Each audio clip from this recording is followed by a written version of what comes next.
The Call continues from generation to generation with Don Gessner from Gessner Ministries, a podcast dedicated to exploring the uniqueness of a person's call to ministry.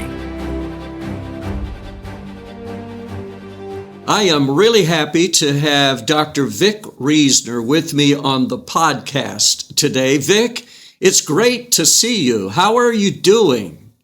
Well, I'm doing quite well for an old man. I'm in Wilmore, Kentucky, the holy city, and I've been studying all day long, and that keeps me out of trouble. There you go. Well, I would just like a little bit of your time today. We have a podcast that we've just been discussing every week, The Call. Mm-hmm. And I thought, it would be really nice to talk about the call with you. And the reason I want to do that is recently you and I were together and we had some conversation about that. Yes. And it just excited me a bit to be able to share with our viewers what you shared with me. But before we start, the name Reasoner for Cheryl and I has a bit of a connection that I wanted to make, if you don't mind. Okay. I believe it's your cousin maybe that wrote a song that Cheryl and I have sung for a number of years now. And actually, it is one of the most effective songs. It seems to connect so well with the people. And that song was "He Didn't Throw the Clay Away." Yes. And tell me about that, would you, for a second? That's my cousin Gene. And Gene and I have grown up together. Our fathers are both deceased now, but they were brothers.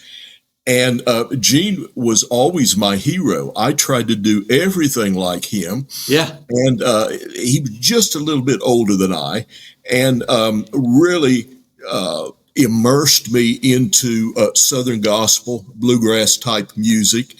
And I'm still involved. I love it, but I'm not involved at the level he is. Yeah. Well, Gene sung that song at my father's funeral a couple of years ago. Yes, and I had the opportunity to see that on Facebook. Okay.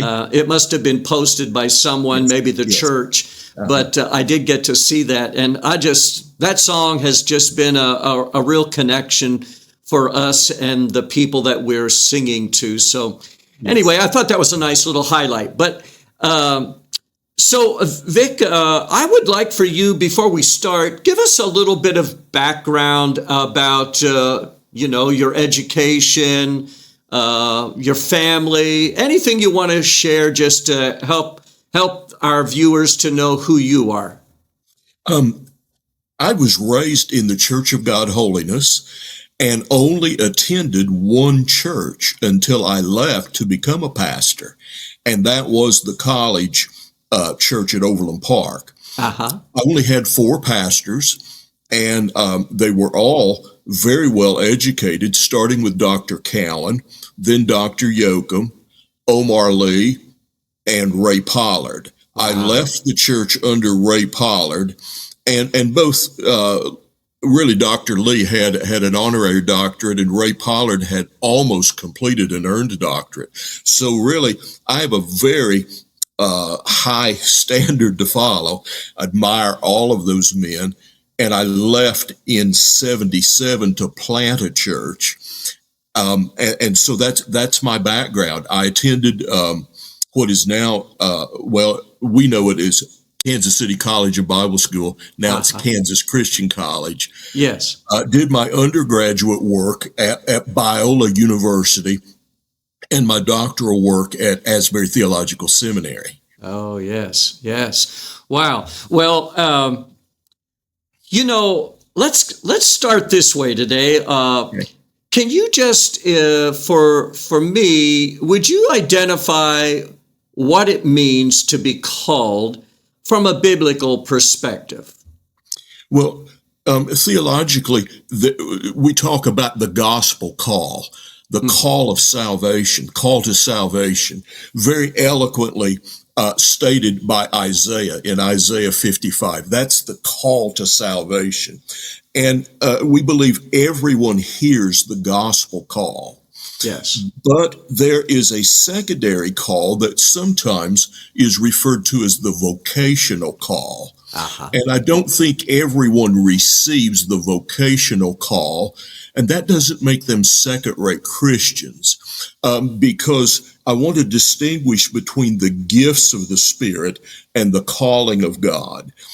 Every person, regardless of whether they are identified as laity or clergy, every person has gifts of the Spirit. Oh, yes. And so everyone is involved in ministry.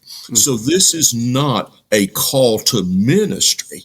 Every Christian is called to ministry. Yes, yes. But I think there is a call vocationally to certain offices in the church. Uh-huh. And so we're talking now of a call to be a pastor / teacher. Yes. Not all teachers are pastors, but as I understand it, all pastors are supposed to be teachers, maybe not in the same mold. We'll extend that as broadly as possible. But I believe that God called me to be a pastor teacher. Yes. Wow. So why don't you, take a moment, because I like to hear from all of the guests that we interview a bit of their own story as to their call, and maybe you would just give me a bit of that, if you don't mind. So when I was 6 years old, I contracted spinal meningitis and was running a high fever. We were in Overland Park, Kansas, which at that time was really just about the edge, the suburban edge of Kansas City. We didn't even have hospitals yet in that area.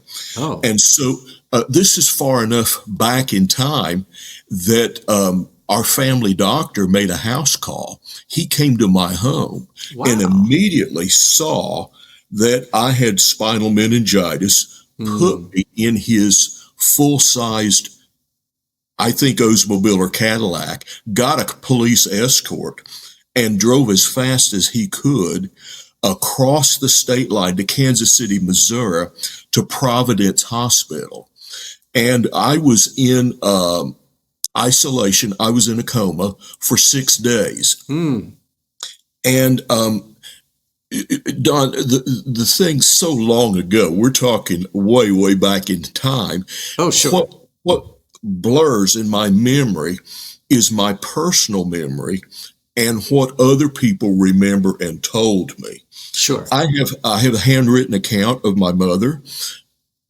This account was written by Dr. Yoakum in a book. It was published in the Wesleyan Methodist periodical, which that was before the mergers. But actually, all the accounts don't just exactly square up.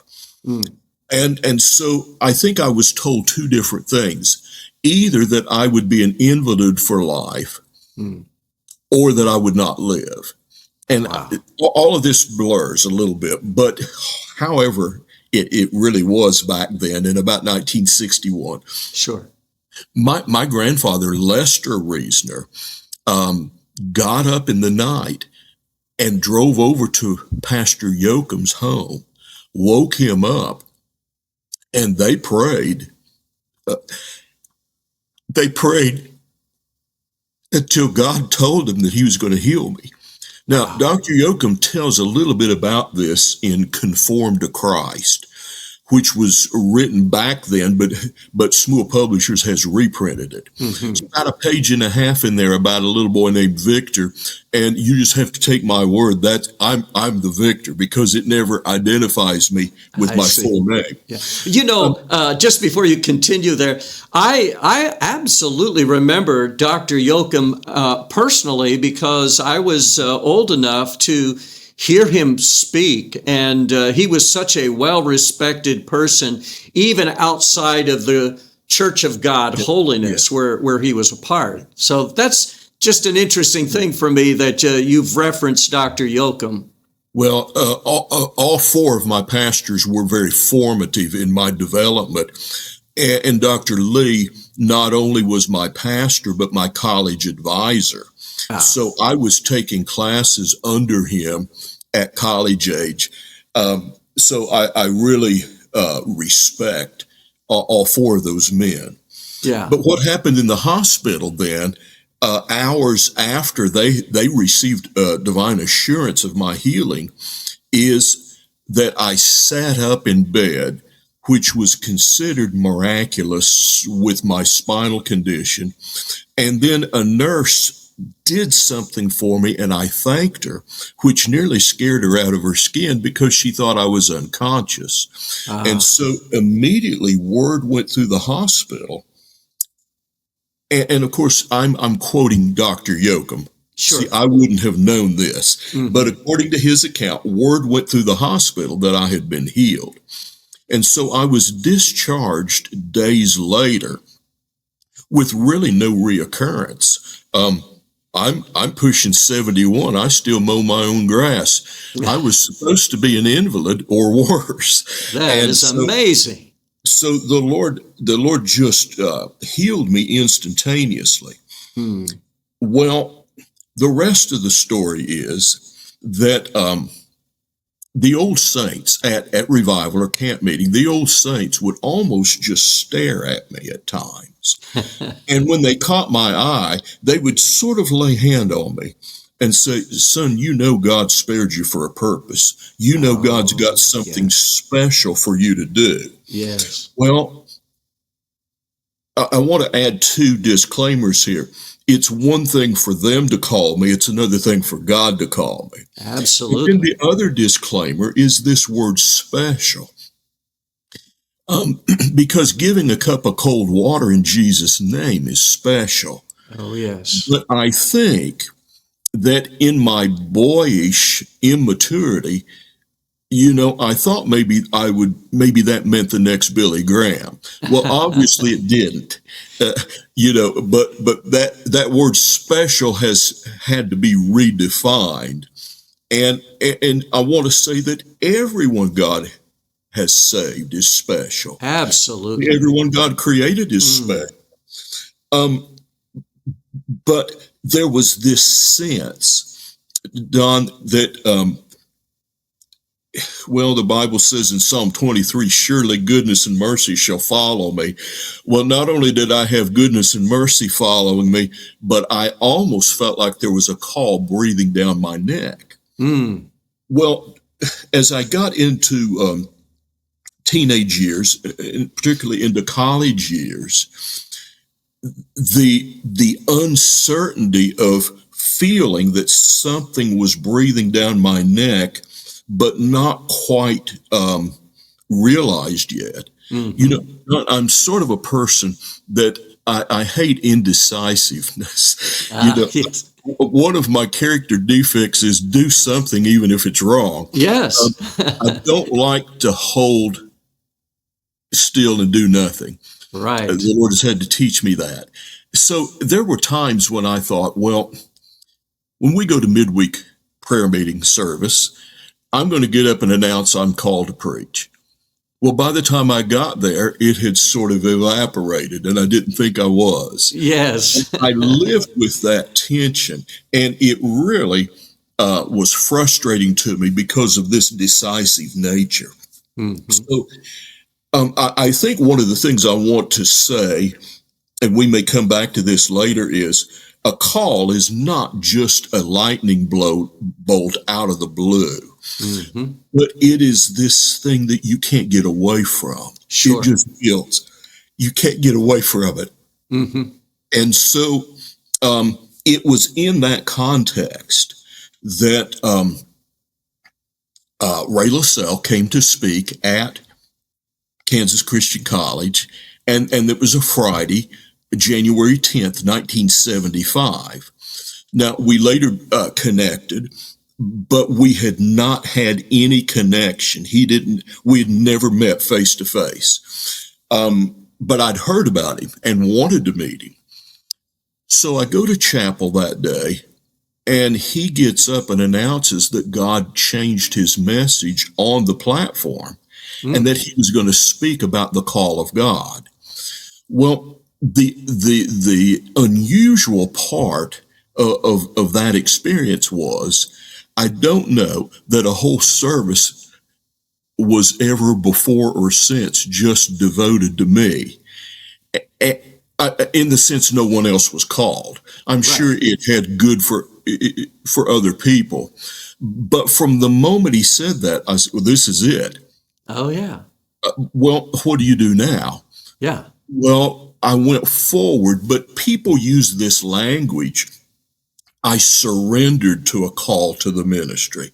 Yes. Well, that would imply that you had been running from it. I had never run from it.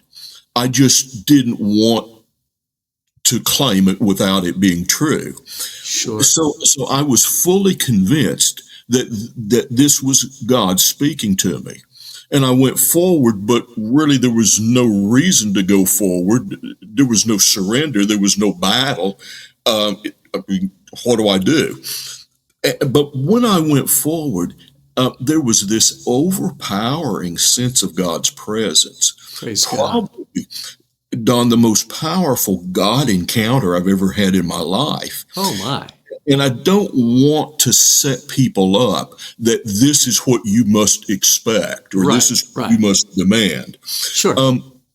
Because I didn't know what to expect, but I had lived my whole life, at least from 5 going forward, almost feeling like this was breathing down my neck. I never ran from it, but I didn't want to name it and claim it, kind of. Sure. So that's what happened. That was on the 10th of January. I didn't preach that Sunday. The following weekend, I was invited to preach for my grandfather, and have preached nearly every Sunday since, and a lot of days in between. My. You know, there's something very interesting that I heard you say, because I think for some that the call might be this sort of, I think you alluded to a lightning bolt. It could be. But I think of all the individuals that I've interviewed now, many of them, could I say it this way and be accurate in saying it's a process? Yes, it is. Yeah. And Don, I want to point out, in the life of Samuel, first of all, my parents couldn't have children and tried for about 7 years. Now, I was not miraculously conceived, but as is often the case, when young parents try too hard, they sabotage their own efforts. So my parents just kind of gave up, and that's when I was conceived. But I was almost named Samuel. They almost named me Samuel. Yeah. But you realize that, first of all, Samuel was in ministry before he was ever called. And I want to point out, Don, that people say, well, I'm not called, therefore I can't serve. No, you've got gifts. Really, if the trash needs to be taken out, you don't need a call of God. Just take the trash out. Absolutely. So Samuel was busy in the work of the Lord. And if you're gifted, whatever your gifts are, they should be plugged into a local church. And you should never excuse yourself or decline to teach a class, or I love that, or visit the sick, or whatever, because I'm not called. Right. You know, in the process, your call is going to become more defined. Yeah. But that's what you're saying. Yes. And in the case of Samuel, he heard God's voice several times before he could discern. And he had to have the help of Eli. Yeah. You remember the call came several times. Yes. And so that's what I mean. The call is not just a lightning bolt. Right. That you're just minding your own business and out of the blue. Yeah. Now, of course, I don't want to limit what God could do. But, you know, in our repertoire, we have such extensive humor and jokes. And I won't I could take a long time to set the story up, but apparently a guy was plowing and looked up in the clouds and could distinguish PC. And so he discerned that he had a call to preach and went through the motions, but apparently didn't have any of the giftings involved.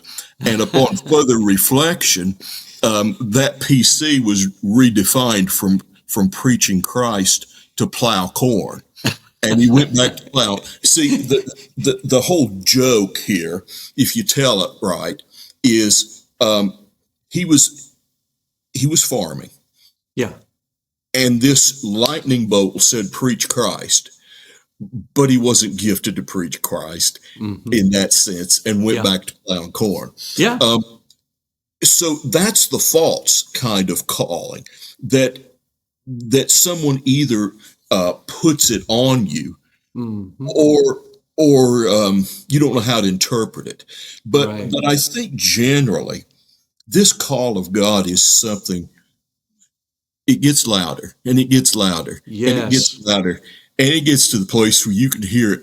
You can hear it, and whether you want to or not. Yes. It's not just a one-time thing. Yeah, yeah. And I love the fact that, with God, He is so patient with us. Yes. And it's okay if it takes a bit of time, because He doesn't stop working and trying to help us understand what it is that He might have for us to do in a special context. Vic, let me ask you the why. Why be called? What is that? I know that in the scripture it says that some are called to be, evangelists, teachers, and so. But why? Why the call? Well, of course, in God's design for the church, we're all ministers.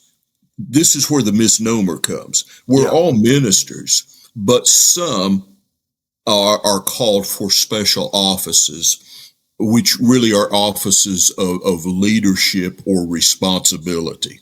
And so, as Protestants, we believe in the priesthood of all believers, but we don't believe all believers are pastors, for instance. And so, it's a combined thing that God must call us and equip us, but also the church must recognize that calling upon us. If I could go back and complete the loop with Samuel, once Samuel acknowledged the call, all Israel confirmed it. If you read the account, all Israel confirmed it.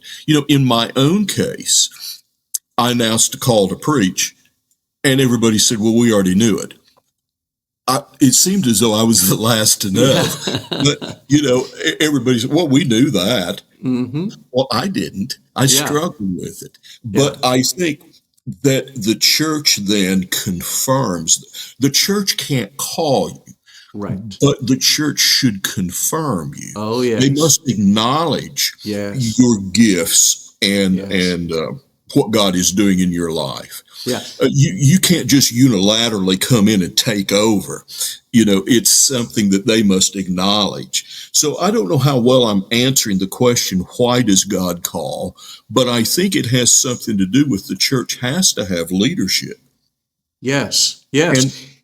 And it's not a matter that you just take a vocational test and a vocational counselor says, well, have you tried pastoring? It's a divine call because it's God's work. Yes. No, I love that, and I do believe that. I've done a lot of interviewing now. I'm coming up on a year and doing one of these every week, and the one thing that is really almost consistently across the board with every interviewer is that there was the confirmation that they received. Yes. And that's an important aspect to the call in my mind to ministry. Yeah. Well, let me ask you something more, because If you're serving in leadership and the call of God to that leadership role in ministry is part of who you are, Yes. you're not going to lead very long before you're going to be tested. That's right. We all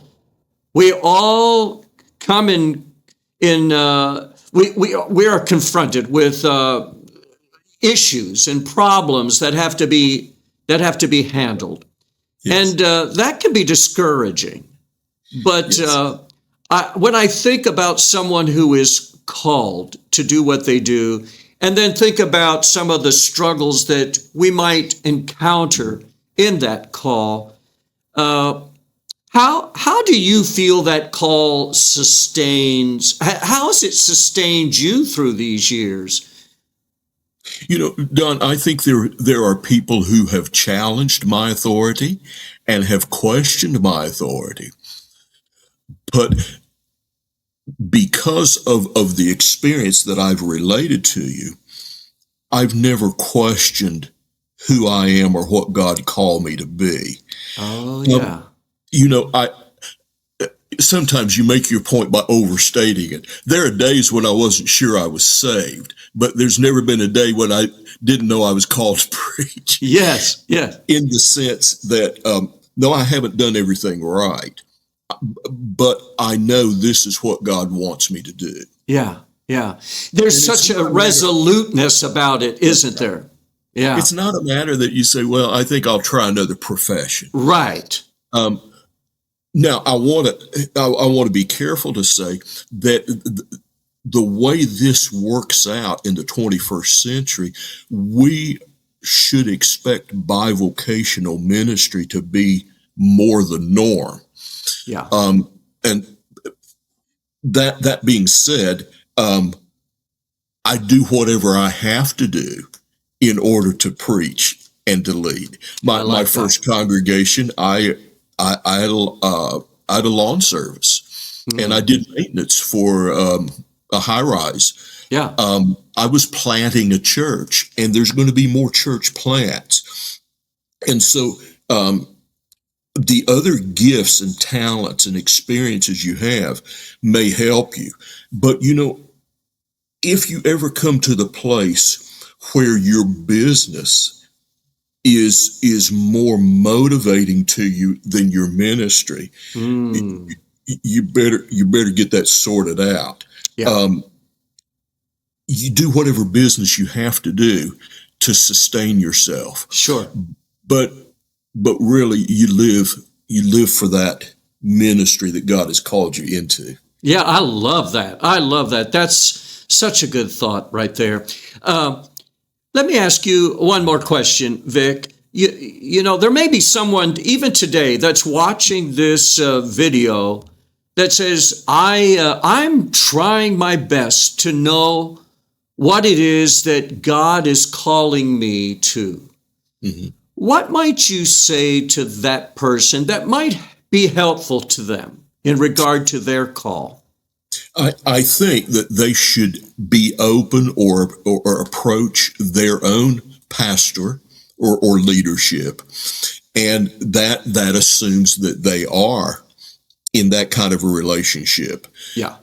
If they're not, they need to be, because the church will confirm the call. You can't be a Lone Ranger pastor. You can't just call and establish yourself. You're going to have to work with the church. And so I'm assuming that you are in a church, accountable to a pastor. And I think you need to share that with people. They cannot call you, but they can help you sort this matter out. Yes. Don, if a person came to me, and because now I chair a credential committee for my organization, we a few weeks ago, we interviewed people that were older than I who received a call later in life. Yes. I interviewed people young enough to be my grandchildren. Sure. Well, so what do you say to a 28-year-old who says, I feel a call to ministry? Well, I said to them, that means two things. First of all, you must commit to being accountable. Oh, And yes. secondly, you must commit to study or to an educational process. Mm-hmm. And so we gave them a first level minister's license and said, go at it, start, because this is what we would call on the job training. Sure. So you start doing it, but you do it in accountability with a local church and with a mentor or somebody like that. So that's what they need to do. Yeah. And some of us are very reserved. Some of us are introverts, but you've got to get over that to the extent that you can open up, find somebody you can open up to. Mm-hmm. Because you're going to be doing that the rest of your life. Yes. You can't lead in a vacuum. No. Leaders that are lead in a vacuum are dangerous. Don, I've been in monthly accountability for over 30 years now. Oh, wow. And Don, I would have crashed and burned had I not been in that kind of connection. Really good point. People that check on me and I answer to on a monthly basis. And you know what? They're closer to me than my own flesh and blood. Yeah. Yeah. They're my brothers. Yeah. And I'm not demeaning sisters here, but this level of accountability needs to be same-sex accountability. Sure. So in my case, it's brothers that have walked with me all these years. Those are some really good takeaways for someone seeking ministry today. I am so thankful that you had the time to share in this interview with me, because I've heard some things today that really are just brand new in the way of our guests that I'm hearing for the first time, and I just love it. And I'm grateful for that. Don, if I could just throw this in, you see, many times we have the idea that if I'm the leader, then I'm going to tell everybody else how to live. Yeah. The other side of that is, if you're a leader, you've got to be accountable to other leaders, and they sometimes have to back you off and tell you to stand down. Yeah. And it doesn't work just one-sided. Accountability. This is ministry. Yeah. And Don, I have to be vulnerable enough to allow myself to be ministered to. Yeah. I can't just give everybody else all the answers. Yeah. Sometimes I got to go to people. Yeah. Yeah. And so in church, it's a two-way street. Yes, it is. Yes, it is. You just get used to it. You've got to start working with a team. Yeah. I am so thankful today for your authenticity, because you said some things that I think are really important, and you were willing to say them and to be authentic, and I am so thankful. I appreciate so much that you took the time, and I know you have a busy schedule, but I'm grateful, and thanks so much for being with me on the podcast. Well, Don, I don't feel like it was any sacrifice. This is my passion. I can tell it. I'm just glad I got a chance to share it again with somebody. All right. Have a great rest of the day. Same to you, sir. I hope the stories of the call to ministry will inspire you. Please take a moment to like and hit the share button as we prepare for the next episode.